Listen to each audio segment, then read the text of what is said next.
Disse que o programa de ajustamento foi cumprido, que a grande questão era saber se nós íamos ter ou não um segundo resgate. Pois não, Sr. Deputado. A questão não era essa.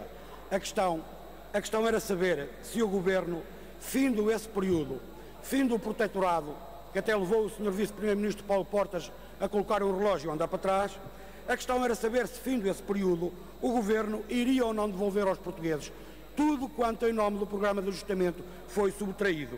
A questão era saber se, quando a Troika fosse embora, o Governo iria ou não devolver aos portugueses. Agora o Governo já no pleno uso da sua soberania, porque já não estava sob protetorado, o relógio que o Sr. Vice-Primeiro-Ministro pôs a andar para trás já tinha parado. A questão era saber se depois disso o Governo iria devolver aos portugueses tudo quanto em nome do programa de ajustamento e que foi sempre apresentado com natureza provisória, se era ou não devolvido aos portugueses. Estou a referir-me aos cortes nos salários, mas também aos cortes nas pensões. Estou a referir-me à brutal taxa de aumento de impostos sobre o rendimento do trabalho. Estou-me a referir aos cortes nas prestações sociais, aos abonos de família, ao subsídio de desemprego. Como sabe, Sr. Deputado, mais de metade dos desempregados não tem acesso ao subsídio de desemprego. E, portanto, a questão que se colocava era saber se o Governo iria ou não repor aquilo que foi subtraído em nome do programa de ajustamento. A Troika foi embora, mas, pelos vistos, nada foi devolvido, ou pouco foi devolvido. Depois diz o Sr. Deputado que o país está melhor que em 2011.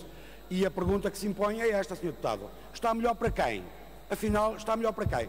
Nós olhamos para a economia está de rastros. Nós olhamos para os níveis de desemprego,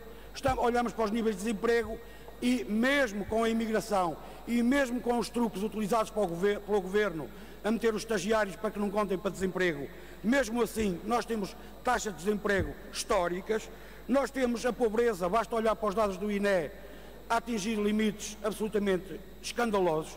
Não só aumentou, como também os pobres mais pobres ficaram.